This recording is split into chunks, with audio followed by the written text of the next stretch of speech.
خان صاحب جو شروع میں بات ہوئی تھی نا ریاست مدینہ کی، تو ہم تو یہ سمجھتے ہیں کہ محمد سے وفا تو نے تو ہم تیرے ہیں، یہ جہاں چیز ہے کیا لوح و قلم تیرے ہیں۔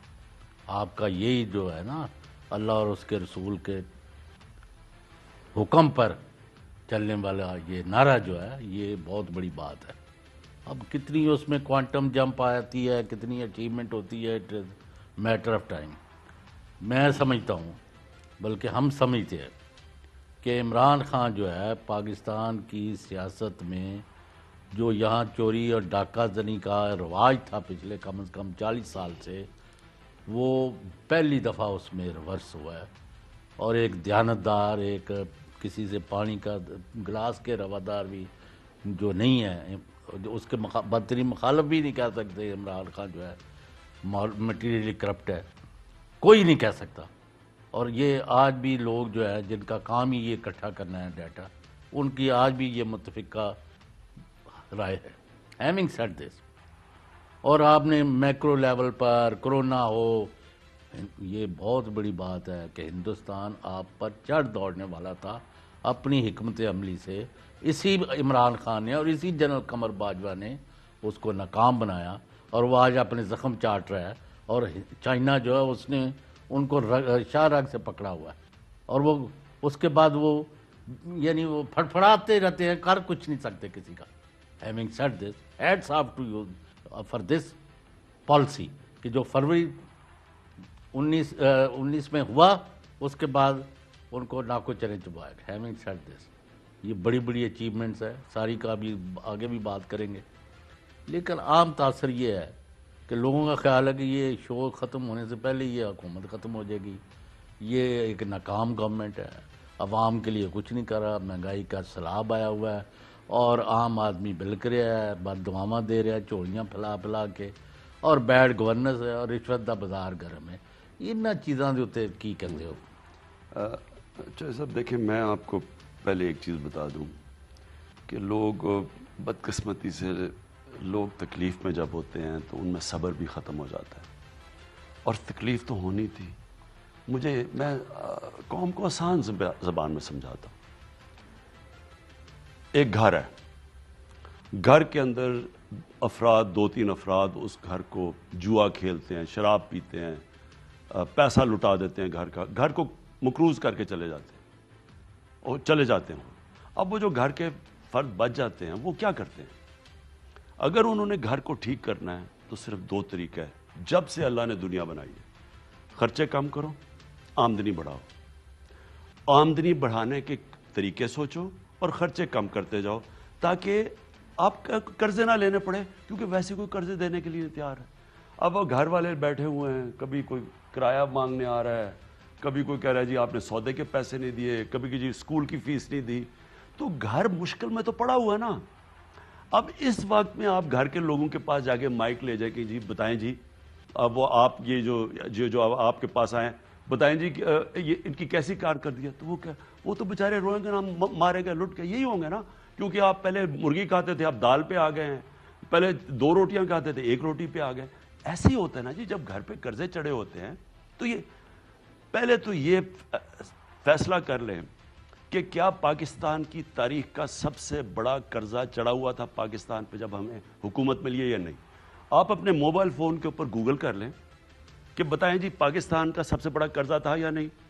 اندرونی قرضہ، فسکل ڈیفیسٹ، سارے کہیں گے ہیں۔ وہ فگر تو جھوٹ ہی نہ بولتے، حقائق تو جھوٹ ہے نا، وہ تو حقائق ہے۔ بیرونی ملک سب سے بڑا قرضہ تھا یا نہیں تھا؟ وہ آ جائے گا فگر کہ جی $20 ارب کا ہمارا کرنٹ اکاؤنٹ ڈیفیسٹ پاکستان کی تاریخ کا بڑا۔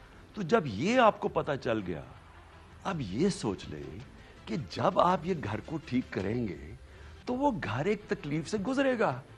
یہ ہو سکتا ہے کہ آپ مقروض گھر ہو اور وہ جناب ایک ہی دم ایک نیا آیا جی، نیا پاکستان بٹن بنایا، ایک دم گھر ٹھیک ہو گیا۔ یہ ساری دنیا کے اندر جب ایسے حالات ہوتے ہیں، وہ دنیا وہ ملک مشکل وقت سے گزرتا ہے۔ تو پہلی یہ چیز۔ دوسری چیز، مدینہ کی ریاست، کبھی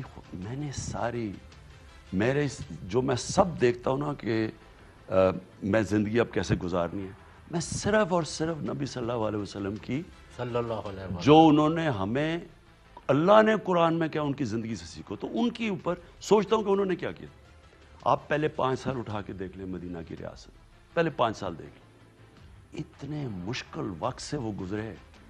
جنگ خندق کے اندر اپنے پیٹ پہ پتھر باندھنا پڑا, یعنی لوگوں کے حالات تھے, کھانا نہیں تھا, حال کیا تھے ان کے. جنگ احد کے اندر تقریباً تباہ ہونے لگی تھی امہ, جو جنگ احد میں ہوا, جو غلطی ہوئی. پھر اندر منافقین گھسے ہوئے تھے. یہاں کم منافق, یہ منافقین ہی تو اور کون ہے اندر, جو منافقین اندر سے اسٹیٹ کو کر رہے تھے.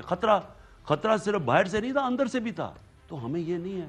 تو میں تو یہ سوچتا ہوں, لیکن 5 سال کے بعد صبر کیا لوگوں نے, اور وہی دیکھتے دیکھتے اصلاحات آنی شروع ہو گئی. آہستہ آہستہ ٹھیک ہوتا ہے. ایک سسٹم جو خراب ہو جائے اس کو ٹھیک کرنے میں ٹائم لگتا ہے. اب بیوروکریسی ہے ہماری. میں جو 30 سال سے یہ گن ڈالا ہے بیوروکریسی میں, سفارشی بھر دی ہیں, کیا میں آتے ساتھ ہی کوئی بٹن دباؤں گا وہ ٹھیک ہو جائے گی؟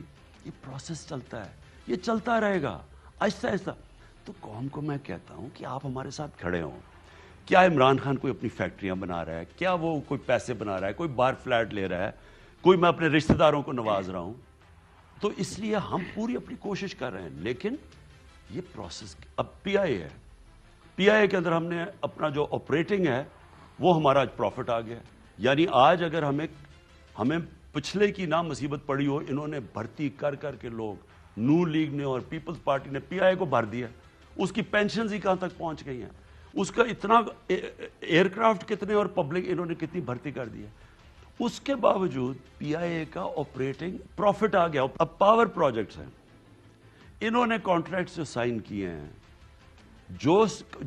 جس کانٹریکٹ پہ بجلی بنائی جا رہی ہے اور جس پہ ہم بجلی بیچ رہے ہیں, اور ہم بجلی بیچ رہے ہیں, ہماری بجلی 25% مہنگی ہے ہندوستان اور بنگلہ دیش سے, 25% مہنگی ہے. لیکن اس کے باوجود اتنی مہنگی بجلی بن رہی ہے کہ وہ بنتی ہے 17 روپے پہ اور بیچ رہے ہیں 14 روپے پہ. اس کا وہ جا رہا سارا قرضوں کے اوپر. ہم نے تو کانٹریکٹ ہی سائن کیے. اور آپ کو میں یہ بتاؤں کہ صابر, ہم نے جو دیکھے ہیں وہی پاور سٹیشن جو انہوں نے سائن کیے ہیں وہی دوسرے ملکوں میں بنے ہوئے ہیں, 40% کم پہ بنے ہوئے ہیں. انہوں نے پیسہ بنایا ہے اس کے بیچ میں, پیسہ یہ بنائیں, چوری یہ کریں, مہنگے کانٹریکٹس یہ کریں, اور بجلی کا بوجھ سارا ہمارے پہ پڑ جائے. سو وہ دیکھیں تو اس طرح. اب گیس کا ہے, انہوں نے گیس کا کانٹریکٹ سائن کیا قطر سے. اس ٹائم پہ جو گیس تھی قطر پہ جو بک رہی تھی, اس کا دیکھ لیں, اور انہوں نے کانٹریکٹ کتنے پہ سائن کیا, بیچ میں انہوں نے پیسہ بنایا. اس کے بعد آج 15 سال کا کانٹریکٹ کر دیا. 15 سال کا کانٹریکٹ ہے قطر سے. آج جو گیس مل رہی ہے ہمیں وہ 40% کم پیسے پہ مل رہی ہے. ہم وہ لے ہی نہیں سکتے کیونکہ انہوں نے ہمیں کانٹریکٹ پہ پھنسا دیا. ہم تو ان کی چیزوں میں پھنسے ہوئے ہیں. آج ہم نے اپنا جو فسکل ڈیفیسٹ ہے وہ بیلنس کر لیا ہے. ہمیں اگر قرضے نہ دینے پڑے ان کی قسطیں, ہم نے تو اپنا بجٹ بیلنس کر لیا ہے. ہم نے current account deficit, current account کا مطلب کہ ڈالر کتنے اندر آ رہے ہیں اور کتنے باہر جا رہے ہیں. 17 سال کے بعد پاکستان میں جو ہمارا کرنٹ اکاؤنٹ ہے وہ پازیٹیو چلا گیا 3 مہینے میں. تو دیکھیں ہمیں مصیبت پڑی ہوئی ہے ان کی یہ جو گند کیا ہوا ٹھیک کرنے پہ. سر بات ہاتھ میں صرف نیت اور کوشش کی ہے.